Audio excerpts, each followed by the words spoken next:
Welcome to Supreme Court Opinions. In this episode, you'll hear the court's opinion in Corner Post Incorporated v. Board of Governors. In this case, the court considered this issue. Does a plaintiff's claim under the Administrative Procedure Act first accrue under 28 U.S.C. Section 2401A when an agency issues a rule, or when the rule first causes harm to the plaintiff? The case was decided on July 1, 2024.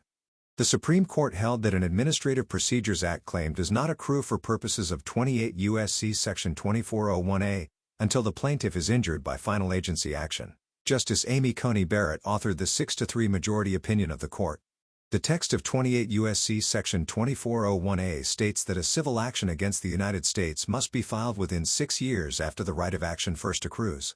The court interpreted this language according to its traditional meaning in the context of statutes of limitations, concluding that a right of action accrues when the plaintiff has a complete and present cause of action, that is, when the plaintiff has the right to file suit and obtain relief. For an Administrative Procedures Act claim, this requires both final agency action, as specified in 5 U.S.C. Section 704, and an injury to the plaintiff, as required by 5 U.S.C. Section 702.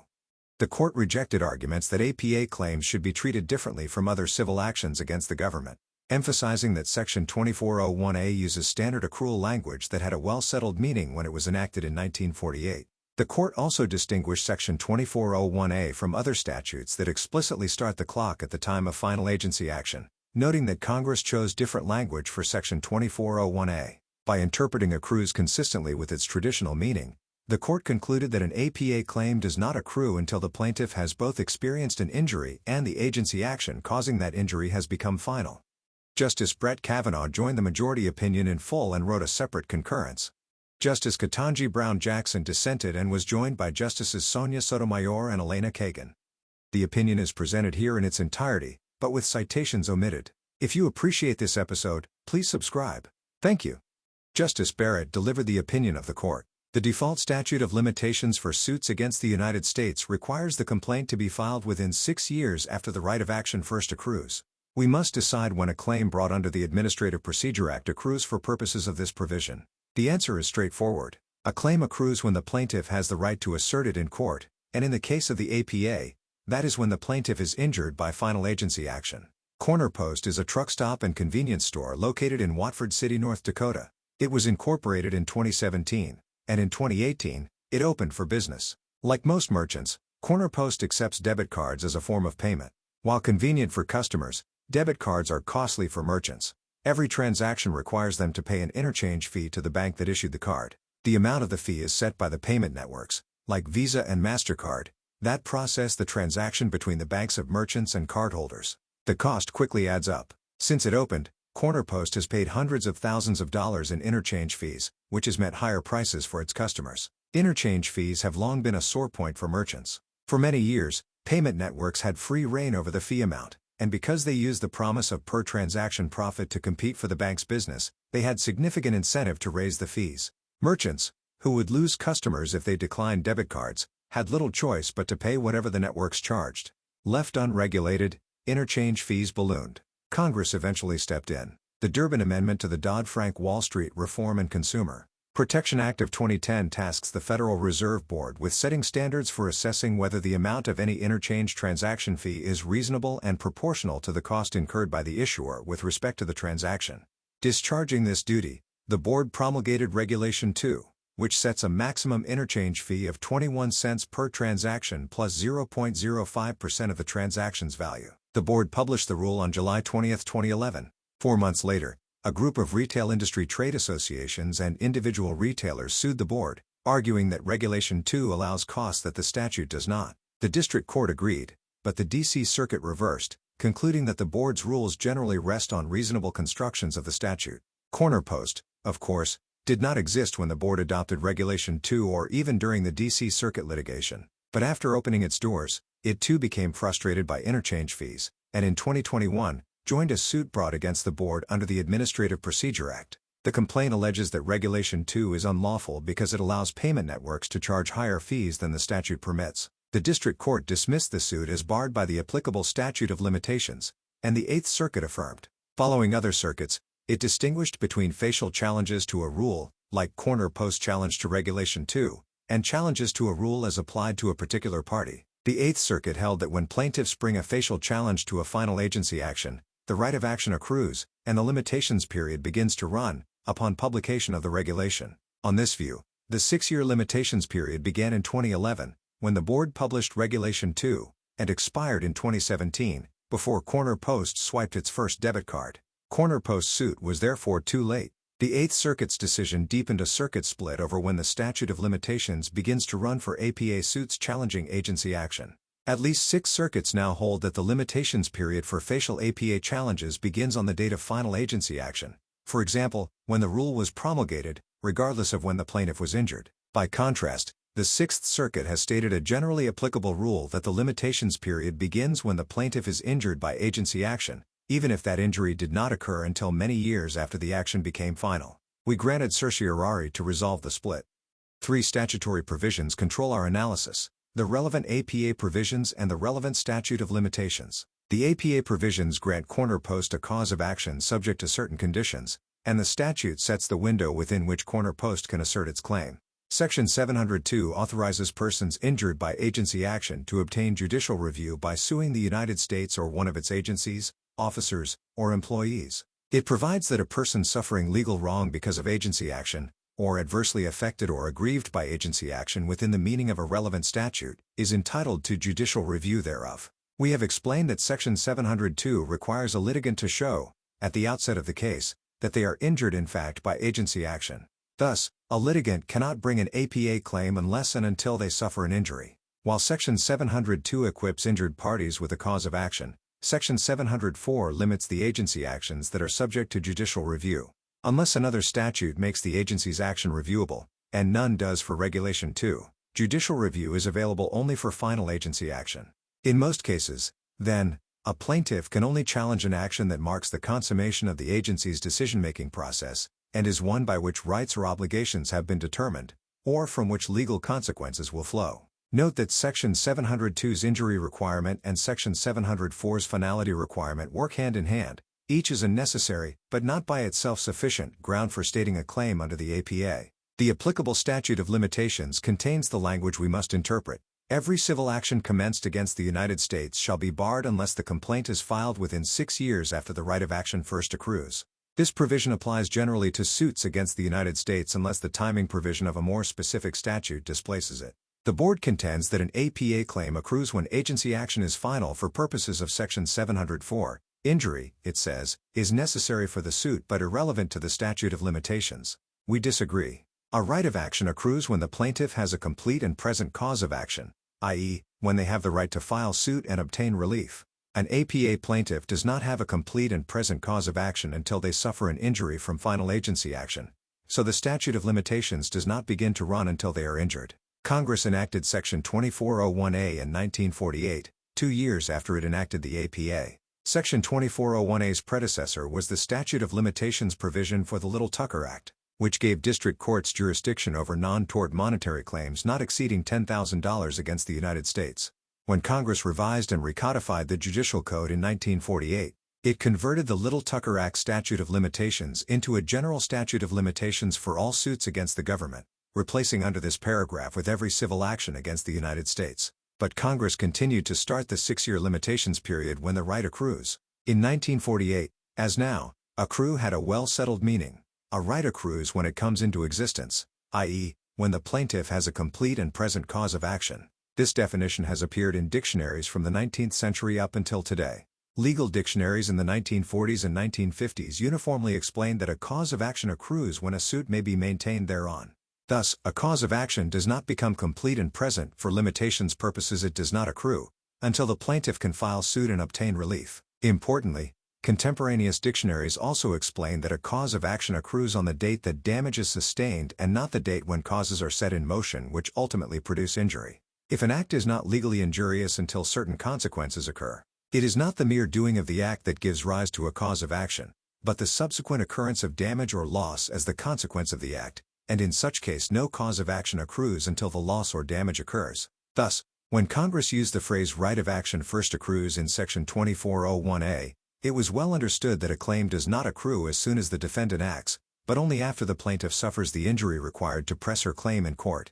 Our precedent treats this definition of accrual as the standard rule for limitations periods. We have repeatedly recognized that Congress legislates against the standard rule that the limitations period commences when the plaintiff has a complete and present cause of action. It is unquestionably the traditional rule that absent other indication, a statute of limitations begins to run at the time the plaintiff has the right to apply to the court for relief. Conversely, we have rejected the possibility that a limitations period commences at a time when the plaintiff could not yet file suit as inconsistent with basic limitations principles. This traditional rule constitutes a strong background presumption. While the standard rule can be displaced such that the limitations period begins to run before a plaintiff can file a suit, we will not infer such an odd result in the absence of any such indication in the text of the limitations period. Unless Congress has told us otherwise in the legislation at issue, a cause of action does not become complete and present for limitations purposes until the plaintiff can file suit and obtain relief. There is good reason to conclude that Congress codified the traditional accrual rule in Section 2401A. Nothing in the text of Section 2401A's limitations period gives any indication that it begins to run before the plaintiff has a complete and present cause of action. Rather, Section 2401A uses standard language that had a well-settled meaning in 1948, right of action first accrues. Moreover, Congress knew how to depart from the traditional rule to create a limitations period that begins with the defendant's action instead of the plaintiff's injury. Just 6 years before it enacted Section 2401A, Congress passed the Emergency Price Control Act of 1942, which required challenges to Office of Price Administration actions to be filed within a period of 60 days after the issuance of any regulation or order. Section 2401A, by contrast, stuck with the standard accrual language. Section 2401A thus operates as a statute of limitations rather than a statute of repose. A statute of limitations creates a time limit for suing in a civil case, based on the date when the claim accrued. That describes Section 2401A, with its reference to when the right of action accrues, to a T. A statute of repose, on the other hand, puts an outer limit on the right to bring a civil action that is measured not from the date on which the claim accrues, but instead from the date of the last culpable act or omission of the defendant. Such statutes bar any suit that is brought after a specified time since the defendant acted, even if this period ends before the plaintiff has suffered a resulting injury. That describes statutes like the Hobbs Act, which sets a filing deadline of 60 days from the entry of the agency order. Statutes of limitations require plaintiffs to pursue diligent prosecution of known claims. Statutes of repose reflect a legislative judgment that a defendant should be free from liability after the legislatively determined period of time. The Board asks us to interpret Section 2401A as a defendant protective statute of repose that begins to run when agency action becomes final. But Section 2401A's plaintiff focus language makes it an accrual-based statute of limitations. Section 2401A embodies the plaintiff-centric traditional rule that a statute of limitations begins to run only when the plaintiff has a complete and present cause of action. Because injury, not just finality, is required to sue under the APA, Corner Post's cause of action was not complete and present until it was injured by Regulation 2. Therefore, its suit is not barred by the statute of limitations. The Board concedes that some claims accrue for purposes of Section 2401A when the plaintiff has a complete and present cause of action. In other words, it admits that accrue carries its usual meaning for some claims, but it argues that facial challenges to agency rules are different, accruing when agency action is final rather than when the plaintiff can assert her claim. The Board raises several arguments to support its position, but none work. The Board puts the most weight on the many specific statutory review provisions that start the clock at finality. The Hobbs Act, for example, requires persons aggrieved by certain final orders and regulations of the Federal Communications Commission, Secretary of Agriculture, and Secretary of Transportation, among others, to petition for review within 60 days after the entry of the final agency action. The Board contends that such statutes reflect a standard administrative law practice of starting the limitations period when any proper plaintiff can challenge the final agency action. There is no sound basis, it insists, for instead applying a challenger-by-challenger approach to calculate the limitations period on APA claims. This argument hits the immutable obstacle of Section 2401A's text. Unlike the specific review provisions that the Board cites, Section 2401A does not refer to the date of the agency action's entry or promulgation. It says right of action first accrues. That textual difference matters. To begin, the latter language reflects a statute of limitations and the former a statute of repose. Moreover, the specific review provisions actually undercut the Board's argument, because they illustrate that Congress has sometimes employed the Board's preferred final agency action rule, but did not do so in Section 2401A. As we observed in Rotkisk v. Clem, it is particularly inappropriate to read language into a statute of limitations when, As here, Congress has shown that it knows how to adopt the omitted language or provision. In arguing to the contrary, the dissent ignores the textual differences between Section 2401A and finality-focused specific review provisions, flouting Rothkisk's admonition to heed such distinctions. According to the dissent, we cannot expect Congress to have explicitly stated that accrual in Section 2401A starts at the point of final agency action when Section 2401A is a residual provision that applies generally. But Section 2401A's text reflects a choice. Congress took the Little Tucker Act's plaintiff-focused limitations period, which began when the right accrued for which the claim is made, and made it generally applicable to every suit against the United States. Congress could have created a separate residual provision for suits challenging agency action and pegged its limitations period to the moment of finality, using statutes like the Emergency Price Control Act as a model. It chose a different path. Undeterred, the dissent insists that by the time Section 2401A was enacted, Congress had uniformly expressed a judgment that the limitations period for agency suits should be defendant-centric and start with finality. Again, this argument disregards Section 2401A's text in favor of alleged congressional intent divined from other statutes with very different language. As this court has repeatedly stated,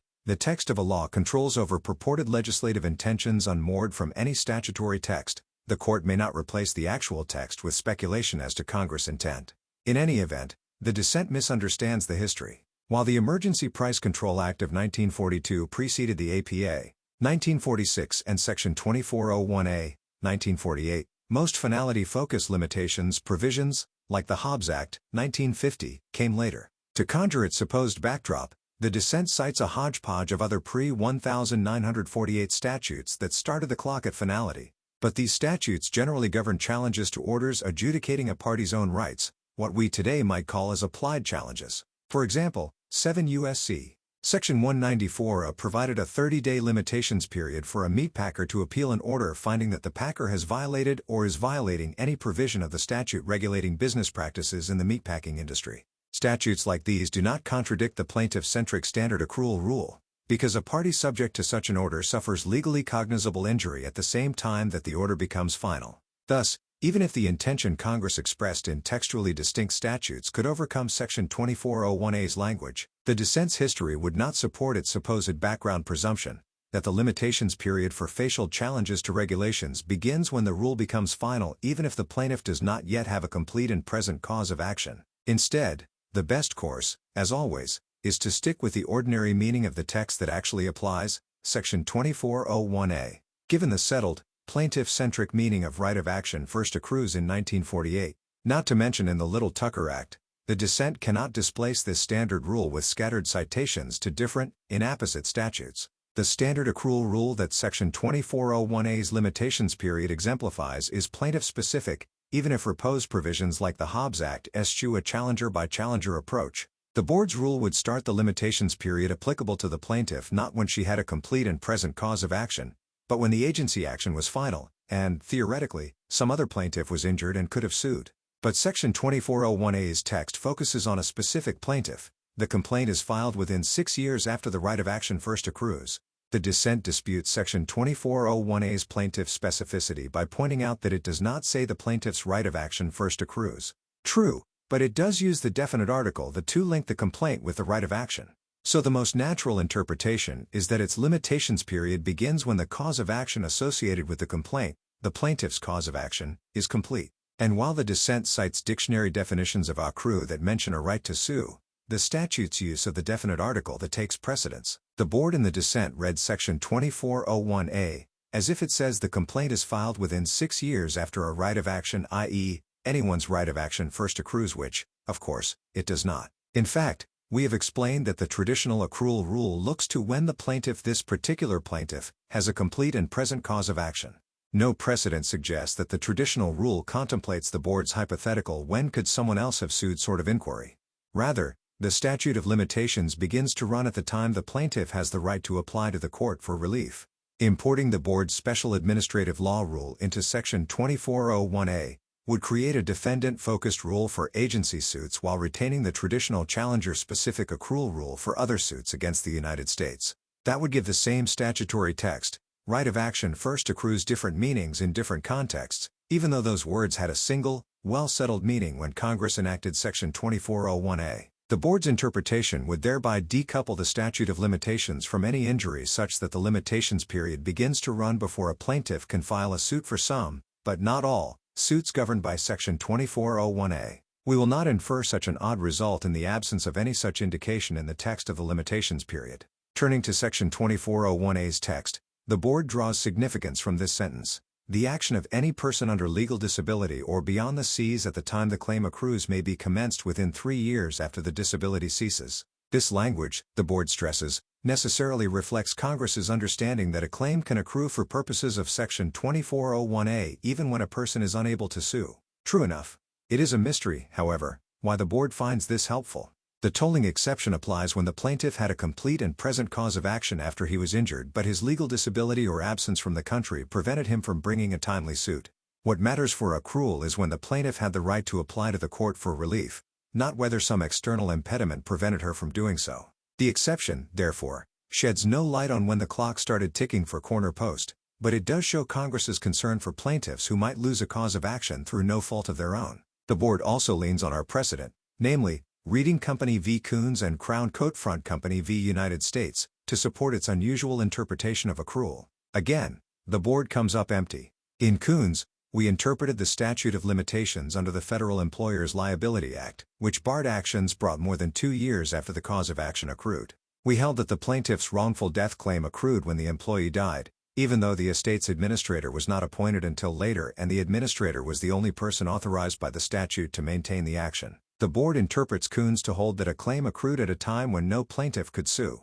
Thus, the board reasons, it is consistent with the meaning of accrue to say that corner post's claim accrued before it could sue. The board's characterization of Coons is incomplete. Coons explained that the administrator acts only for the benefit of persons specifically designated in the statute, and at the time of death there are identified persons for whose benefit the liability exists, and who can start the machinery of the law in motion to enforce it, by applying for the appointment of an administrator. If a beneficiary sued in her individual capacity immediately after the employee's death, she could amend her suit to describe herself as executor or administrator of the decedent. So at the death of decedent, there are real parties in interest who may procure the action to be brought. While it is true that the claim accrued before any particular administrator was appointed, the beneficiaries on whose behalf any administrator would seek relief, the real parties in interest had the right to procure the action after the employee died. Given this unique context, Coons does not contradict the proposition that a claim generally accrues when the plaintiff has a complete and present cause of action. Nor does Crown Coat.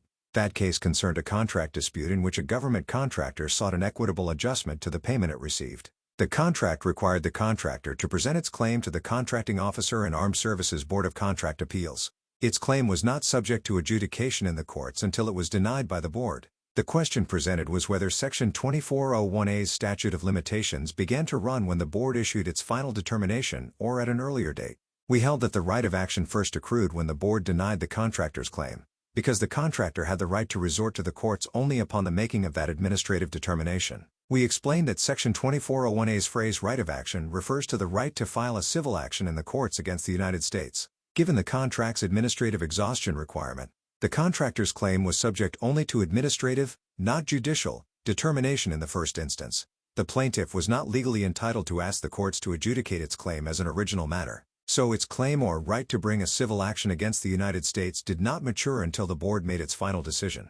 Crown Coat thus supports corner post. The court interpreted Section 2401A to embody the traditional rule that a claim accrues when the plaintiff has the right to bring suit in court. Notwithstanding Crown Coat's holding, the board and the dissent try to marshal support from its dicta. The court noted that it is hazardous to define for all purposes when a cause of action first accrues. It cautioned that those words should be interpreted in the light of the general purposes of the statute and of its other provisions and the practical ends served by time limitations. Seizing on this language, the board insists that the word accrues is a chameleon, taking on different meanings in different contexts, and in the administrative law context, a right of action accrues when a regulation is final, full stop. The board and the dissent vastly overread. In fact, they misread Crown Coat. The court did not suggest that the same words right of action first accrues in a single statute should mean different things in different contexts, which is how the board and the dissent would have us interpret Section 2401A. Rather, the court made its observation in the course of distinguishing Section 2401A from a statutory scheme that departed from the traditional accrual rule. Moreover, as we have already explained, The court interpreted Section 2401A, the very statute at issue in this case, to start the clock when the plaintiff is legally entitled to file suit. It also specifically rejected the government's position that the time can run even before a plaintiff's civil action against the United States matures. We therefore do not read Crown Court's general purposes language to contradict either its holding or the standard rule for limitations periods. Even if Crown Court's dicta supported sapping accrues of any fixed meaning, this approach has been contravened by the weight of subsequent precedent. Our limitations cases from the last several decades have instead emphasized the strength of the traditional, plaintiff-centric accrual rule and demanded that departures be justified by the statutory text of the limitations period. Finally, the board raises policy concerns. It emphasizes that agencies and regulated parties need the finality of a 6-year cutoff. After that point, facial challenges impose significant burdens on agencies and courts. Moreover, if they are successful, such challenges upset the reliance interests of the agencies and regulated parties that have long operated under existing rules. Pleas of administrative inconvenience never justify departing from the statute's clear text. Congress could have chosen different language in Section 2401A or created a general statute of repose for agencies. It did not. That is enough to dispatch the board's policy arguments, but we add that its concerns are overstated. Put aside facial challenges like corner posts. Regulated parties may always assail a regulation as exceeding the agency's statutory authority in enforcement proceedings against them or petition an agency to reconsider a long-standing rule and then appeal the denial of that petition. So even on the board's preferred interpretation, a federal regulation that makes it 6 years without being contested does not enter a promised land free from legal challenge. Likewise, the dissent imagines an alternative reality of total finality that simply does not exist. Moreover, the opportunity to challenge agency action does not mean that new plaintiffs will always win or that courts and agencies will need to expend significant resources to address each new suit. Given that major regulations are typically challenged immediately, courts entertaining later challenges often will be able to rely on binding Supreme Court or circuit precedent. If neither this court nor the relevant Court of Appeals has weighed in, a court may be able to look to other circuits for persuasive authority. And if no other authority upholding the agency action is persuasive, the court may have more work to do, but there is all the more reason for it to consider the merits of the newcomer's challenge. Turning to the other side of the policy ledger, the board slights the argument supporting the plaintiff-centric accrual rule. In addition to being compelled by Section 2401A's text, this rule vindicates the APA's basic presumption that anyone injured by agency action should have access to judicial review. It also respects our deep-rooted historic tradition that everyone should have his own day in court. Under the board's finality rule, only those fortunate enough to suffer an injury within 6 years of a rule's promulgation may bring an APA suit. Everyone else, no matter how serious the injury or how illegal the rule, has no recourse. The dissent also raises a host of policy arguments masquerading as matters of congressional intent, and it warns that today's opinion will devastate the functioning of the federal government. This claim is baffling, indeed, bizarre, in a case about a statute of limitations. The Solicitor General, whose mandate is to protect the interests of the federal government, comes nowhere close to suggesting that a plaintiff-centric interpretation of Section 2401A spells the end of the United States as we know it. Perhaps the dissent believes that the Code of Federal Regulations is full of substantively illegal regulations vulnerable to meritorious challenges. Or perhaps it believes that meritless challenges will flood federal courts that are too incompetent to reject them. We have more confidence in both the executive branch and the judiciary. But we do agree with the dissent on one point: the ball is in Congress court. Section 2401A is 75 years old. If it is a poor fit for modern APA litigation, the solution is for Congress to enact a distinct statute of limitations for the APA. An APA claim does not accrue for purposes of Section 2401A's 6-year statute of limitations until the plaintiff is injured by final agency action. Because Corner Post filed suit within 6 years of its injury, Section 2401A did not bar its challenge to Regulation 2. We reverse the Eighth Circuit's judgment to the contrary and remand the case for further proceedings consistent with this opinion. It is so ordered. Justice Kavanaugh, concurring. I agree with the court that a claim under the Administrative Procedure Act accrues when the plaintiff is injured by the challenged agency rule. I also agree with the court that today's decision vindicates the APA's basic presumption that anyone injured by agency action should have access to judicial review. I write separately to explain a crucial additional point. Corner Post can obtain relief in this case only because the APA authorizes vacatur of agency rules. Corner Post challenged an agency rule that regulates the fees that banks may charge, but Corner Post is not a bank regulated by the rule. Rather, it is a business that must pay the fees charged by the banks who are regulated by the rule. Corner Post complains that the agency rule allows banks to charge fees that are unreasonably high. Corner Post's suit is a typical APA suit. An unregulated plaintiff such as Corner Post often will sue under the APA to challenge an allegedly unlawful agency rule that regulates others, but also has adverse downstream effects on the plaintiff. In those cases, an injunction barring the agency from enforcing the rule against the plaintiff would not help the plaintiff, because the plaintiff is not regulated by the rule in the first place. Instead, the unregulated plaintiff can obtain meaningful relief only if the APA authorizes vacatur of the agency rule, thereby remedying the adverse downstream effects of the rule on the unregulated plaintiff. The APA empowers federal courts to hold unlawful and set aside agency action that is arbitrary and capricious or is contrary to law. The federal government and the federal courts have long understood this to authorize vacatur of unlawful agency rules, including in suits by unregulated plaintiffs who are adversely affected by an agency's regulation of others. Recently, the government has advanced a far-reaching argument that the APA does not allow vacatur. Invoking a few law review articles, the government contends that the APA's authorization to set aside agency action does not allow vacatur, but instead permits a court only to enjoin an agency from enforcing a rule against the plaintiff. If the government were correct on that point, Corner Post could not obtain any relief in this suit because, to reiterate, Corner Post is not regulated by the rule to begin with, and the APA would supply no remedy for most other unregulated but adversely affected parties who traditionally have brought, and regularly still bring, APA suits challenging agency rules. The government's position would revolutionize long-settled administrative law, shutting the door on entire classes of everyday administrative law cases. The government's newly minted position is both novel and wrong.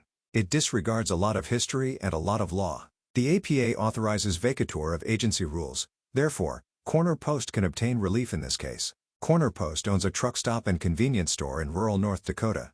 When a customer uses a debit card at its business, Corner Post must pay a fee, known as an interchange fee, to the bank that processes the customer's transaction. As the court explains, the Dodd-Frank Act requires the Federal Reserve Board to prescribe regulations for assessing whether interchange fees are reasonable and proportional to the cost incurred in processing a debit card transaction. Pursuant to the Act, the board has issued a rule that sets a maximum fee of about 21 cents per transaction. For convenience, I will refer to that rule as the fee rule. Corner Post is not subject to the fee rule. Corner Post does not charge interchange fees to its customers, and Corner Post lacks any authority to set those fees. But because Corner Post must pay the fees to banks, it is affected by the agency's rule setting the maximum fees that banks may charge. In particular, Corner Post would be harmed by a fee rule that allows unreasonably high fees and would benefit from a fee rule that more strictly limits the fees that banks may charge. The APA authorizes any person who has been adversely affected or aggrieved by a final agency action to obtain judicial review in federal district court. In an APA suit, the district court shall hold unlawful and set aside agency action that is arbitrary, capricious, and abuse of discretion, or otherwise not in accordance with law. Corner Post filed this APA suit because it believes that the fee rule allows banks to charge unreasonably high fees. In particular, Corner Post argues that the board's 21-cent fee cap is unreasonably high, and therefore arbitrary and capricious under the APA. Corner Post asked the federal district court to vacate the fee rule on the ground that the board must more strictly regulate bank fees. In other words, that the board must set a lower cap on the fees that banks may charge. Corner Post would not be able to obtain relief in its lawsuit through any remedy other than vacatur. Corner Post could not obtain relief through an injunction forbidding the board from enforcing the rule against it. That is because the rule does not regulate Corner Post and therefore is not and cannot be enforced against Corner Post in the first place. Nor could Corner Post secure relief through an injunction against banks. The APA does not authorize suits against private parties. Corner Post instead needs a remedy that acts directly on the fee rule, specifically, by vacating it. Indeed, without vacatur, it is hard to imagine what kind of lawsuit Corner Post could file. At oral argument, the government ultimately seemed to acknowledge that reality and the necessity of the vacatur remedy if Corner Post is to obtain any relief in this case. For Corner Post to obtain relief, an important question therefore is whether the APA authorizes vacatur of unlawful agency actions, including agency rules. The answer is yes. In light of the text and history of the APA, the long-standing and settled precedent adhering to that text and history, and the radical consequences for administrative law and individual liberty that would ensue if vacatur were suddenly no longer available. The text and history of the APA authorize vacatur. The text directs courts to set aside unlawful agency actions. When Congress enacted the APA in 1946, the phrase set aside meant cancel, annul, or revoke. At that time, it was common for an appellate court that reversed the decision of a lower court to direct that the lower court's judgment be set aside, meaning vacated. Likewise, Congress used the phrase set aside in many pre-APA statutes that plainly contemplated the vacatur of agency actions. The APA incorporated that common and contemporaneous meaning of set aside. When a federal court sets aside an agency action, the federal court vacates that order, in much the same way that an appellate court vacates the judgment of a trial court. The APA prescribes the same set-aside remedy for all categories of agency action, including agency adjudicative orders and agency rules. When a federal court concludes that an agency adjudicative order is unlawful, the court must vacate that order. Around the time when Congress enacted the APA, the phrase set aside the agency order meant vacate that order. And because federal courts must set aside agency rules in the same way that they set aside agency orders, successful challenges to agency rules must award the same remedy. In short, to set aside a rule is to vacate it. Long-standing precedent reinforces the text. Over the decades, this court has affirmed countless decisions that vacated agency actions, including agency rules. Those decisions vacated the challenged agency rules rather than merely providing injunctive relief that enjoined enforcement of the rules against the specific plaintiffs. And the D.C. Circuit, which handles the lion's share of the country's administrative law cases, has likewise long recognized vacatur as the usual relief when a court holds that agency rules are unlawful. In the words of the D.C. Circuit, when a reviewing court determines that agency regulations are unlawful, the ordinary result is that the rules are vacated, not that their application to the individual petitioners is proscribed. Importantly, as Corner Post's lawsuit shows, the availability of vacatur determines not only the extent of the relief that courts may award in APA suits by regulated parties, but also whether unregulated parties can obtain relief under the APA at all. In most APA litigation brought by unregulated but adversely affected parties, a plaintiff can obtain relief only through vacatur of the adverse agency action. Prohibiting courts from vacating agency actions would essentially close the courthouse doors on those unregulated plaintiffs. A radical change to administrative law that would insulate a broad swath of agency actions from any judicial review. Vacatur is therefore essential to fulfill the basic presumption of judicial review for parties who have been adversely affected or aggrieved by federal agency action. The court has long applied that strong presumption unless there is a persuasive reason to believe that Congress intended to bar review of certain actions. Eliminating the vacatur remedy would contravene the strong Abbott Laboratories presumption by insulating many agency rules from meaningful judicial review. The absence of vacatur would also create an asymmetry. For example, without the vacatur remedy, a bank could still challenge the board's regulation of interchange fees in a suit for injunctive relief. The bank might argue that the fee cap is too low and that the board should be enjoined from enforcing the cap against the bank, a result that would allow the bank to charge higher fees. But because Corner Post is not subject to the board's regulation, it could not contend that the fee cap is too high and that the board should be enjoined from keeping the cap so high. So Corner Post would be precluded from suing even though the allegedly unlawful regulation is causing it monetary injury. Eliminating vacatur as a remedy would terminate entire classes of administrative litigation that have traditionally been brought by unregulated parties. One example is the wide range of administrative lawsuits in which businesses target the allegedly unlawful under regulation of other businesses, such as their competitors. For example, in National Credit Union Administration v. First National Bank and Trust Company, several banks challenged the decision of a federal agency to approve a series of amendments to the charter of a federal credit union, a competitor of the banks.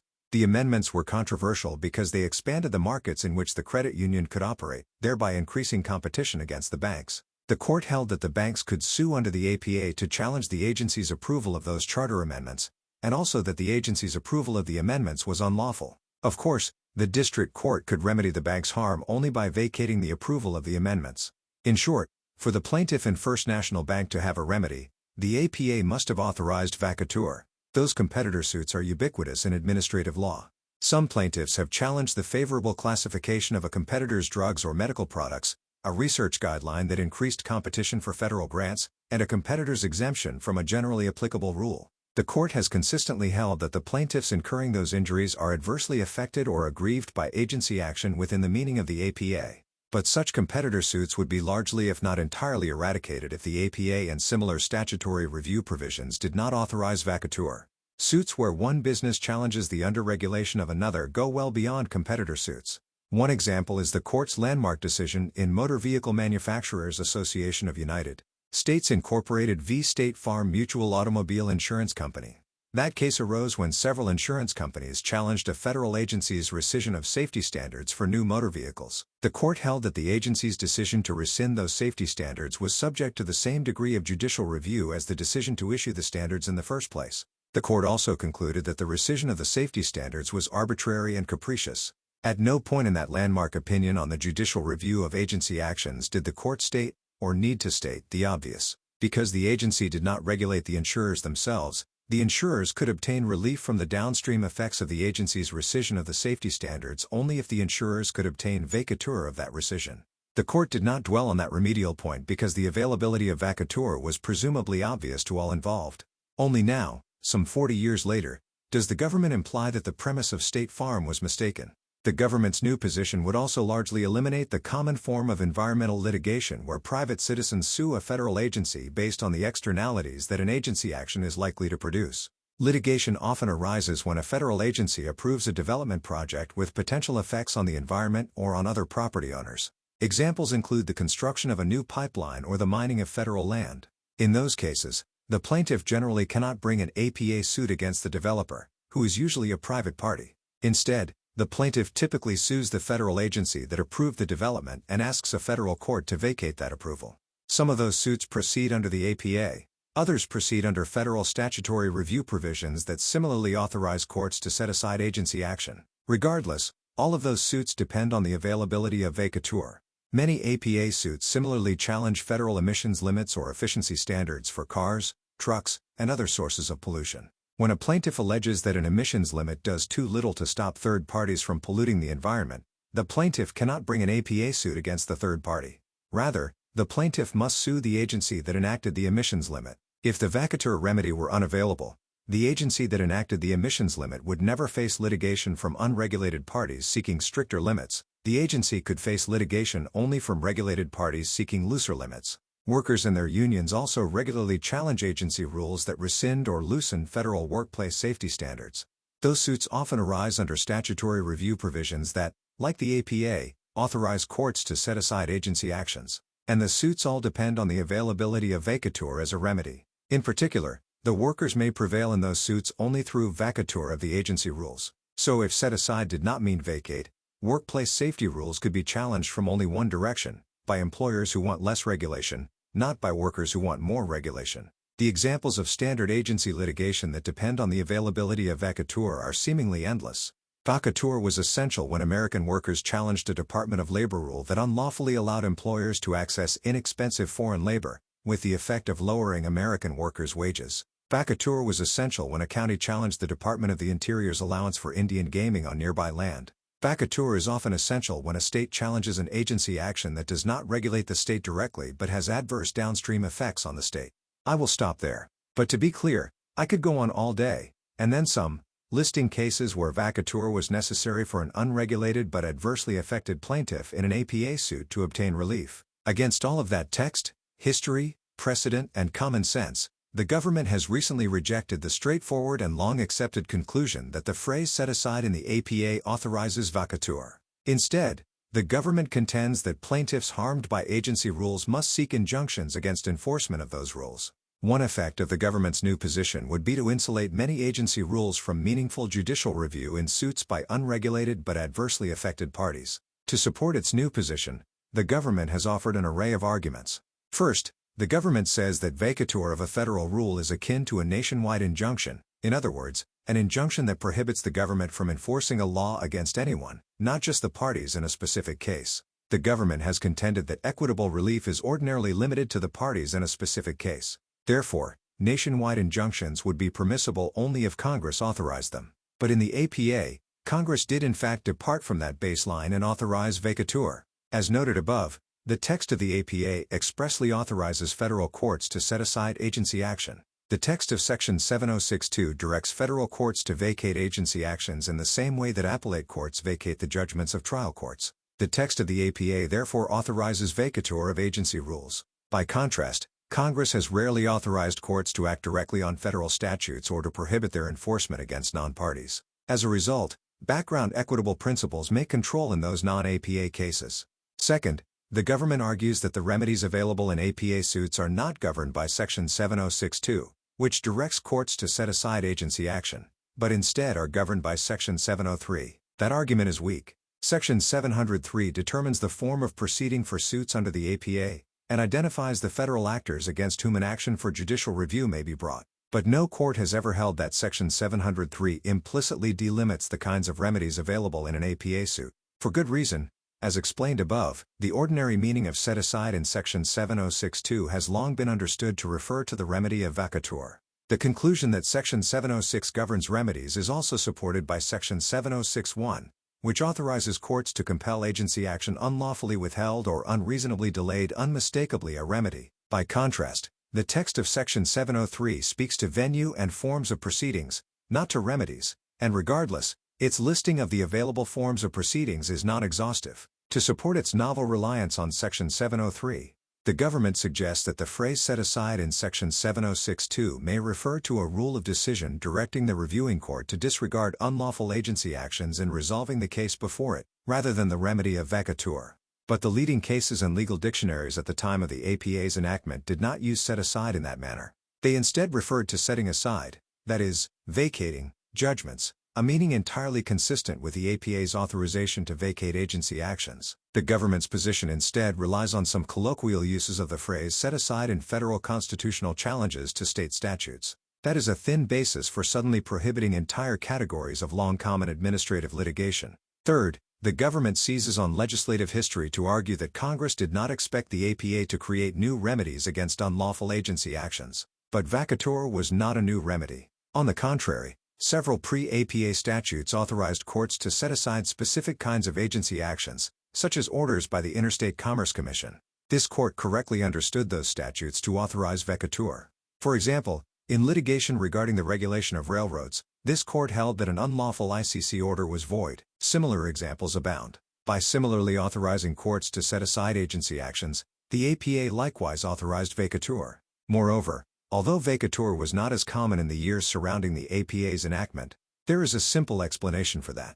Courts had few occasions to set aside agency rules before this court's 1967 decision in Abbott Laboratories v. Gardner, which significantly expanded the opportunities for facial, pre-enforcement review of agency rules. Indeed, it was not until Abbott Laboratories that pre-enforcement review of agency rules became the norm, not the exception. The government's current position on vacatur would de facto overrule Abbott Laboratories as to suits by unregulated parties. Not surprisingly, the government's current position on vacatur sounds very similar to Justice Fortas' dissent in a companion case to Abbott Laboratories, where he lamented that in the wake of those decisions, a court would be able to suspend the operation of regulations in their entirety. In any event, to the extent that the government worries that vacatur of rules, as opposed to orders, is more common today than it was in the 1950s, the government's true grievance is with Abbott Laboratories. Fourth, the government objects to the real-world consequences that occur when a federal district court wrongly vacates a lawful rule. I appreciate that concern. But federal law already gives the government tools to mitigate those consequences, if not avoid them altogether. When the government believes that a district court has erroneously vacated a rule, or erroneously issued a preliminary injunction against a rule, the government may promptly seek a stay in the relevant federal court of appeals. To determine whether to grant a stay, the Court of Appeals may then promptly review the government's likelihood of success on the merits, among other factors. If the Court of Appeals denies a stay, the government may seek further review in this court. The government's frustration with the occasional incorrect district court vacatur of an agency rule is understandable, but especially given the readily accessible and regularly utilized procedures for staying a district court's vacatur. We should not overreact by entirely gutting vacatur as a remedy and thereby barring unregulated but adversely affected parties from bringing APA suits. Not surprisingly, when asked at oral argument in this case about the extraordinary consequences of its new no vacatur position, the government seemed to backpedal and hedge a bit. The government suggested that vacatur may actually still be appropriate if it is the only way to give the party before the court relief. The government also said that it's possible that the only way to provide corner post relief would be vacatur. I appreciate the government's apparent attempt to back away from its extreme stance, but in doing so, the government also revealed the weakness of its position. The meaning of set aside in the APA cannot reasonably depend on the specific party before the court. Either the APA authorizes vacatur, or it does not. More to the point, the government's answer at oral argument is a solution in search of a problem. The federal courts have long interpreted the APA to authorize vacatur of agency actions. Both the text and the history of the APA support that interpretation, and courts have had no real difficulty applying the remedy in practice. Some 78 years after the APA and 57 years after Abbott Laboratories, I would not suddenly throw out that sound and settled interpretation of the APA and eliminate entire classes of historically common and vitally important litigation against federal agencies. The government's crusade against vacatur would create strange and even absurd consequences. In this opinion, I have described one such consequence. It would leave unregulated plaintiffs like Corner Post without a remedy in APA challenges to agency rules. The government's position therefore would fundamentally reshape administrative law, leaving administrative agencies with extraordinary new power to issue rules free from potential suits by unregulated but adversely affected parties, businesses, environmental plaintiffs, workers, the list goes on. I agree with the long-standing consensus, a consensus based on text, history, precedent, and common sense, that vacatur is an appropriate remedy when a federal court holds that an agency rule is unlawful. Because vacatur remains an available remedy under the APA, Corner Post can obtain meaningful relief if it prevails in this lawsuit. Justice Jackson, with whom Justice Sotomayor and Justice Kagan join, dissenting. More than half a century ago, this court highlighted the long-recognized hazards inherent in attempting to define for all purposes when a cause of action first accrues. Today, the majority throws that caution to the wind and engages in the same kind of misguided reasoning about statutory limitations periods that we have previously admonished. The flawed reasoning and far-reaching results of the court's ruling in this case are staggering. First, the reasoning. The text and context of the relevant statutory provisions plainly reveal that, for facial challenges to agency regulations, the 6-year limitations period starts running when the rule is published. The court says otherwise today, holding that the broad statutory term accrues requires us to conclude that the limitations period for Administrative Procedure Act, APA, claims runs from the time of a plaintiff's injury. Never mind that this court's precedents tell us that the meaning of accrues is context-specific. Never mind that, in the administrative law context, limitations statutes uniformly run from the moment of agency action. Never mind that a plaintiff's injury is utterly irrelevant to a facial APA claim. According to the court, we must ignore all of this because, for other kinds of claims, accrual begins at the time of a plaintiff's injury. Next, the results. The court's baseless conclusion means that there is effectively no longer any limitations period for lawsuits that challenge agency regulations on their face. Allowing every new commercial entity to bring fresh facial challenges to long-existing regulations is profoundly destabilizing for both government and businesses. It also allows well-heeled litigants to game the system by creating new entities or finding new plaintiffs whenever they blow past the statutory deadline. The majority refuses to accept the straightforward, common sense, and singularly plausible reading of a limitations statute that Congress wrote. In doing so, the court wreaks havoc on government agencies, businesses, and society at large. I respectfully dissent. When a claim accrues depends on the nature of the claim. So, understanding the context in which these claims arose is essential to determining when Congress meant for them to accrue. The facts of this very case illustrate the absurdity of the majority's one-size-fits-all approach. The procedural history is also a prime example of the gamesmanship that statutory limitations periods are enacted to prevent. Start with the relevant agency regulation. In 2010, Congress required the Federal Reserve Board to issue rules for debit card transaction fees. The board did as Congress instructed. As relevant here, in 2011, the board issued Regulation 2, capping debit card interchange fees at 21 cents per transaction plus 0.05% of the transaction. As often happens, affected parties challenged Regulation 2 almost immediately after the board issued it. Several large trade groups sued under the APA, alleging that Regulation 2 was, in several respects, arbitrary, capricious, and not in accordance with law. Ultimately, the D.C. Circuit rejected that challenge in relevant part, and, a few months after that, we denied certiorari. Now consider the facts of this challenge. In the majority's telling, this is about a single truck stop and convenience store located in Watford City, North Dakota. Not quite. Rather, two large trade groups initially filed this action in 2021, a full decade after the Federal Reserve Board finalized the debit card fee regulations at issue. Those groups were the North Dakota Petroleum Marketers Association, a trade association that has existed since the mid-1950s, and the North Dakota Retail Association, another trade group. Corner Post, which had only opened its doors in 2018, was not a party to the trade group's initial complaint. The government moved to dismiss the pleading, invoking the 6-year statute of limitations. In response, the trade group sought leave to amend. It was only then that Corner Post was added as a plaintiff. And, importantly, other than the addition of Corner Post, the trade group's complaint remained practically identical to the untimely one they had filed before. Other than a few changes of phrasing and some newly available 2019 data, the amended complaint alleged the same facts and sought the same relief as the original pleading. It also included the exact same legal claims, verbatim. The only material change to the amended complaint was the addition of corner post. Thus, even before I analyze the statute of limitations arguments, one can see that this case is the poster child for the type of manipulation that the majority now invites, new groups being brought in or created, just to do an end run around the statute of limitations.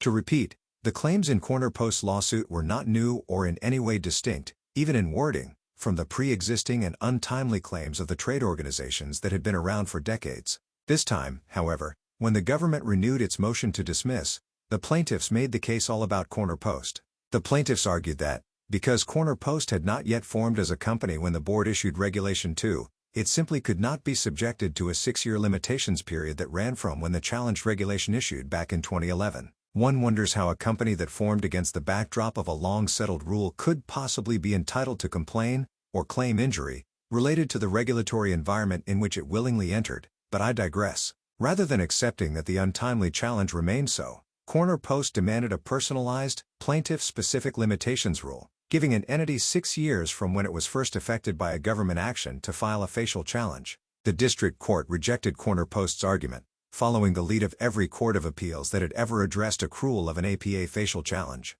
It held that the addition of corner post as a plaintiff did not make a difference to the timeliness of the business group's claims. The Eighth Circuit affirmed, holding that when plaintiffs bring a facial challenge to a final agency action, the right of action accrues, and the limitations period begins to run, upon publication of the regulation. But here we are. 3/4 of a century after Congress enacted the APA, a majority of this court rejects the consensus view that, for facial challenges to agency rules, the statutory 6-year limitations period runs from the publication of the rule. Instead, it holds that an APA claim accrues when the plaintiff is injured by final agency action. The majority maintains that the text of the statute demands this result.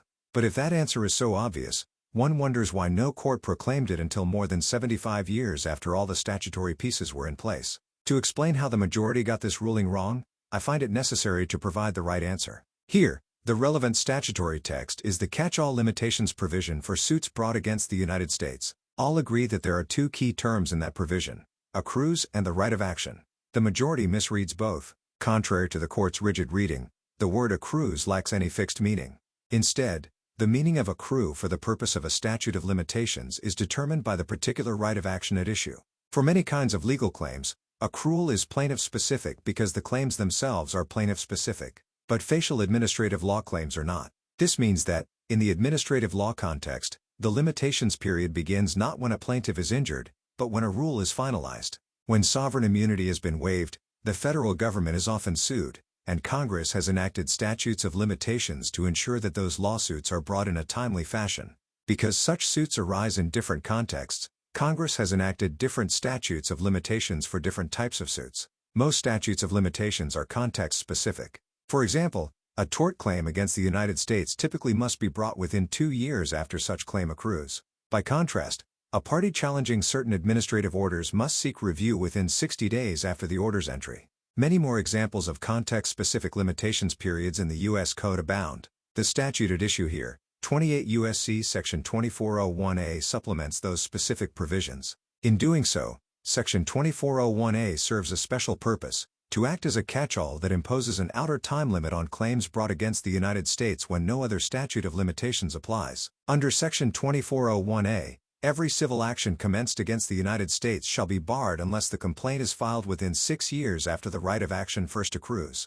This catch-all limitations statute has been applied in a range of contexts, including APA claims, like this one, contract claims, and more. Consistent with the broad scope of its potential application, Section 2401A uses broad language. It starts the 6-year clock when the right of action first accrues. No more elaboration or specificity is given. So, what does the sparse text of Section 2401A tell us? To start, the statute tells us to look at when the right of action first accrues. The word first directs us to start the clock at the earliest possible opportunity once the claim accrues. From the text alone, then, we know that this moment in time should happen sooner rather than later. But when that moment occurs depends on the meaning of both the right of action and accrues. Next, the provision uses the unadorned phrase "the right of action." Because this statute is applicable to a broad range of causes of action against the government, the underlying statute, here the APA, provides the right of action, not Section 2401A itself. Put another way, the Section 2401A catch-all applies to different causes of action, and those causes of action establish different legal claims. Though the right of action is not the same for an APA claim as it is for an Endangered Species Act claim, Section 2401A's broad right of action language applies to both of these claims, and more. A proper understanding of the word accrues makes clear that this term is far more flexible and context-dependent than the majority appreciates. Crucially, the court has said this very thing before, more than once, in fact. We have long understood that it is simply not possible to assign the word accrued any definite technical meaning which by itself would enable us to say whether the statutory period begins to run at one time or the other. But, for some reason, that does not stop the majority from trying here. Its opinion repeatedly asserts that the ordinary meaning of accrual is that claims accrue only when a plaintiff can sue. But even the majority acknowledges that its preferred definition of accrual is not universal. It is, at most, the standard rule that can be displaced. Far from imposing a one-size-fits-all definition of the word accrue, this court has traditionally taken a claim-specific view. A right accrues when it comes into existence. For example, in one case, we held that, under the Suits in Admiralty Act, a claim accrued when a seaman was injured, even though he could not yet sue at that time. In another case, we held the opposite. A claim brought under another statute did not accrue at the time of injury, but rather at the moment of final administrative action, because a plaintiff could not sue until the agency action was final. The point is not that these cases all point in one direction or the other with respect to the meaning of accrue. Instead, our cases illustrate what this court has expressly stated. The term accrued lacks any definite technical meaning. The majority nevertheless decrees today that accrual must always be plaintiff-specific, i.e., that a claim cannot accrue until this particular plaintiff can bring suit. But that is not what Section 2401A says. It does not say that the clock starts when the plaintiff's right of action first accrues. Rather, Section 2401A starts the clock when the right of action first accrues. In other words, the limitations provision here focuses on the claim being brought without regard for who brings it. The dictionary definitions on which the majority relies further highlight this important observation. A claim accrues, according to those definitions, when a suit may be maintained thereon or upon the coming or springing into existence of a right to sue. Again, and notably, these dictionaries speak of a right to sue, not the plaintiff's right to sue.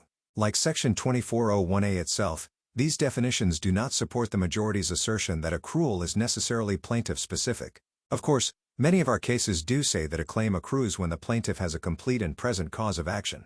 But those statements were made in the context of particular cases, each of which dealt with plaintiff-specific causes of action. Here is what I mean by this. When a complaint brought against a defendant asserts, "You falsely imprisoned me," or "You retaliated against me," it is making a legal claim that is specific to the particular plaintiff. But, as discussed below, it is not similarly plaintiff-specific to bring a claim saying, for example, that a particular regulation is invalid because it exceeds the board's statutory authority, or because the government failed to consider important aspects of the problem, as the complaint here alleges. So, while accrual may sometimes, even usually, be plaintiff-specific, that is just because underlying legal claims are often plaintiff-specific. The precedents the majority cites never say otherwise, i.e., they do not tell us that accrual must always be plaintiff-specific. The majority's other hard and fast distinction, between statutes of limitations and statutes of repose, fares no better. The majority sets up a dichotomy. Statutes of limitations are plaintiff-centric rules that require plaintiffs to pursue diligent prosecution of known claims, while statutes of repose emphasize finality and are tied to the last culpable act or omission of the defendant. The problem is that statutes of limitations and statutes of repose, while different, are not nearly as different as the majority imagines. It is true that statutes of repose are considered to be defendant protective, but the same is true of statutes of limitations. The very purpose of a period of limitation is that there may be, at some definitely ascertainable period, an end to litigation. In fact, according to one of the dictionaries the majority cites, statutes of limitation are statutes of repose. The difference is that unlike statutes of repose, statutes of limitations have more than one purpose. They bring finality for defendants and prevent plaintiffs from sleeping on their rights. Understanding these dual functions sheds no light whatsoever on what to do when those competing purposes point in different directions. Because different claims accrue at different times, we must look to the specific types of claims that the plaintiffs have brought and consider the context in which the limitations period operates. Cases under one statute do not necessarily rule claims brought under another, and our understanding of accrual for limitations purposes has always been context-specific. In other words, to understand when the right of action accrues under Section 2401A, we must understand what the right of action is. The right of action that is invoked in many administrative law cases, including this one, is a statutory claim that an agency has violated certain legal requirements when it took a certain action. such that the agency's action itself is invalid, and Congress has repeatedly made clear, through various statutory enactments, that in the administrative law context, the statute of limitations for filing a claim that seeks to invalidate the agency action runs from the moment of final agency action. Take the Administrative Orders Review Act, also known as the Hobbs Act, for example. That statute is the exclusive mechanism for reviewing certain orders issued by over a half-dozen federal agencies. The Act requires suits to be brought within 60 days after the entry of any final agency order. There are many other similar statutes.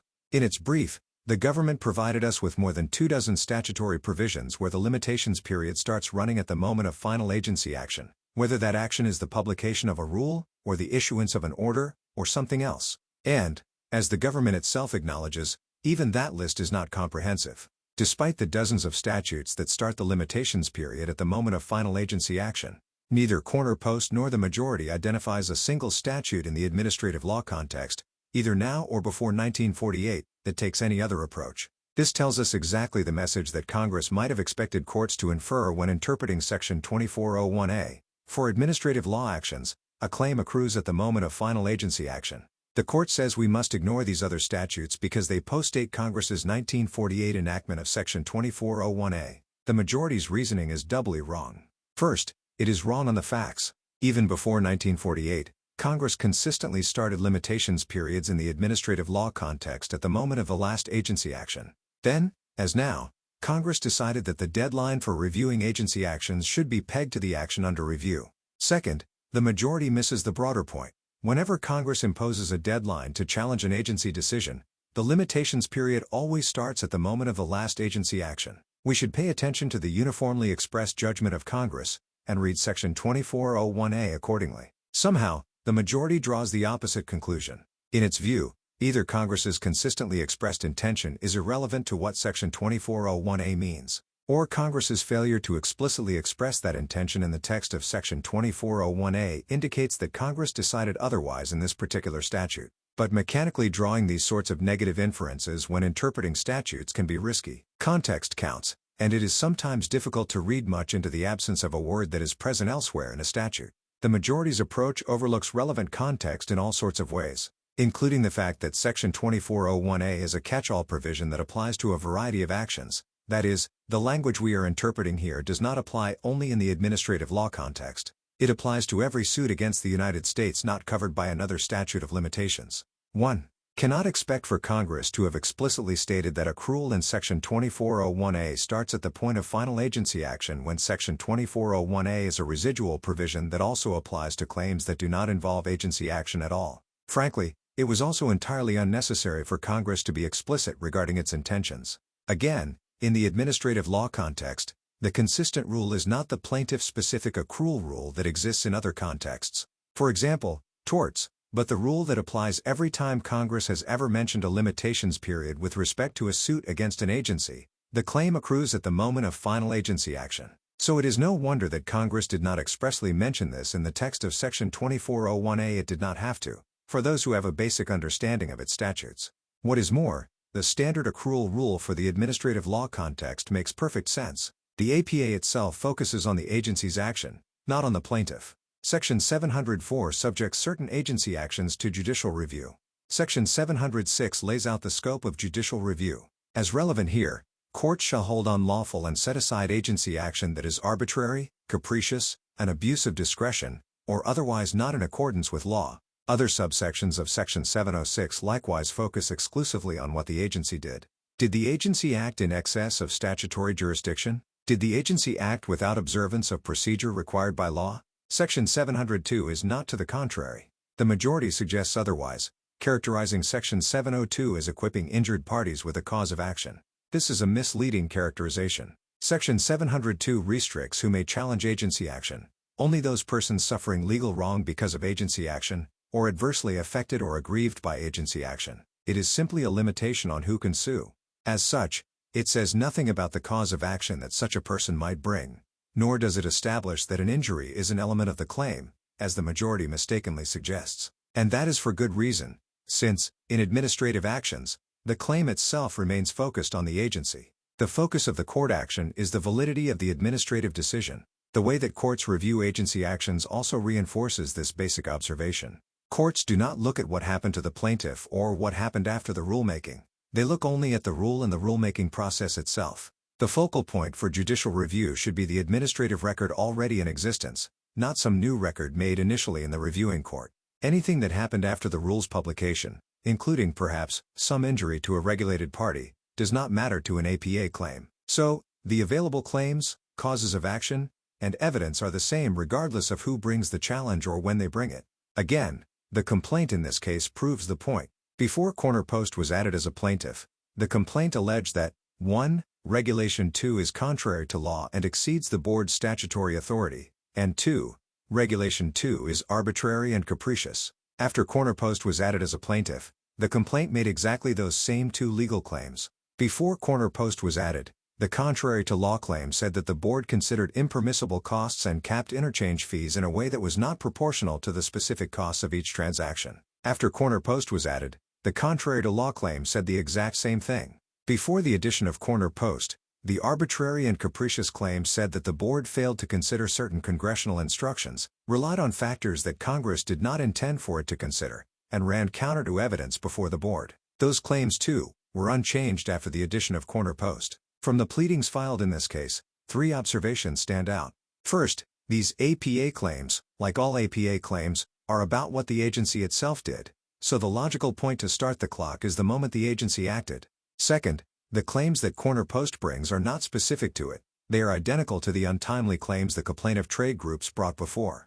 And, finally, although the majority puts procedural challenges to the side, the claims in this case are procedural, so the majority's line-drawing exercise is meaningless. On the matter of congressional intent, the consistent accrual rule in the administrative law context, the limitations period starts running at the time of the final agency action, is patently superior to the majority's reading of Section 2401A. Congress enacts statutes of limitations to achieve basic policy goals: repose, elimination of stale claims, and certainty about a plaintiff's opportunity for recovery and a defendant's potential liabilities. For APA claims, where rulemakings apply to the public writ large, repose and certainty would never exist if any and every newly formed entity can challenge every agency regulation in existence. Stated simply, the majority has adopted an implausible reading of Section 2401A.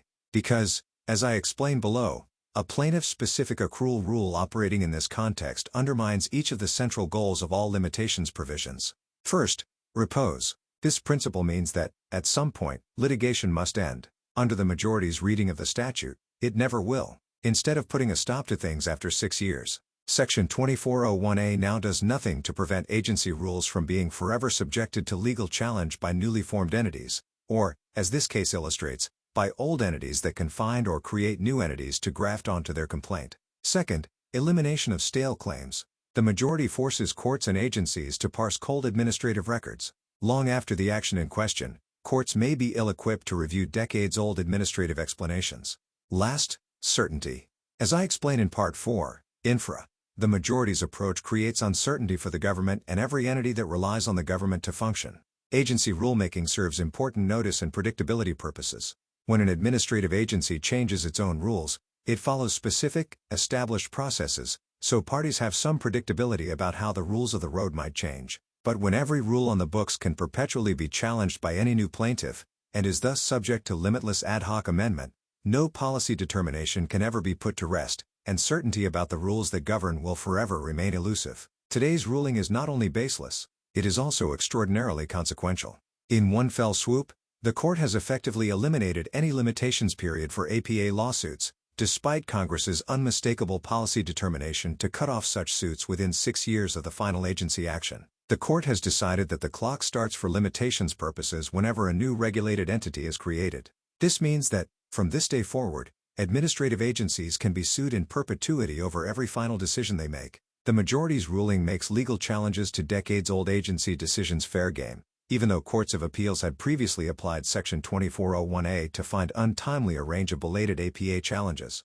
For example, a lower court rejected an APA challenge to the Food and Drug Administration's approval of the abortion medication mifepristone that was brought more than 2 decades after the relevant agency action. A 2008 APA challenge to a 1969 ruling by the Bureau of Alcohol, Tobacco, Firearms and Explosives implementing the Gun Control Act was also bounced on statute of limitations grounds. Other unquestionably tardy APA suits have been dismissed on similar grounds too. No more. After today, even the most well-settled agency regulations can be placed on the chopping block. And please take note, the fallout will not stop with new challenges to old rules involving the most contentious issues of today. Any established government regulation about any issue, say workplace safety, toxic waste, or consumer protection, can now be attacked by any new regulated entity within 6 years of the entity's formation. A brand new entity could pop up and challenge a regulation that is decades old, perhaps even one that is as old as the APA itself. No matter how entrenched, heavily relied upon, or central to the functioning of our society a rule is, the majority has announced open season. Still, in issuing its ruling in this case, the court seems oddly oblivious to the most foreseeable consequence of the accrual rule it is adopting, giving every new entity in a regulated industry its own personal statute of limitations to challenge long-standing regulations affects our nation's economy. Why? Because administrative agencies establish the baseline rules around which businesses and individuals order their lives. When an agency publishes a final rule, and the period for challenging that rule passes, people in that industry understand that the agency's policy choice is the law and act accordingly. They make investments because of it. They change their practices because of it. They enter contracts in light of it. They may not like the rule, but they live and work with it, because that is what the rule of law requires. It is profoundly destabilizing, and also acutely unfair, to permit newcomers to bring legal challenges that can overturn settled regulations long after the rest of the competitive marketplace has adapted itself to the regulatory environment. Moreover, as I have explained, the court's ruling in this case allows for every new entity to challenge any and every rule that an agency has ever adopted. It is extraordinarily presumptuous that an entity formed in full view of an agency's rules, by founders who can choose to enter the industry or not, can demand that well-established rules of engagement be revisited. But even setting aside those common-sense fairness concerns, the constant churn of potential attacks on an agency's rules by new entrants can harm all entities in a regulated industry.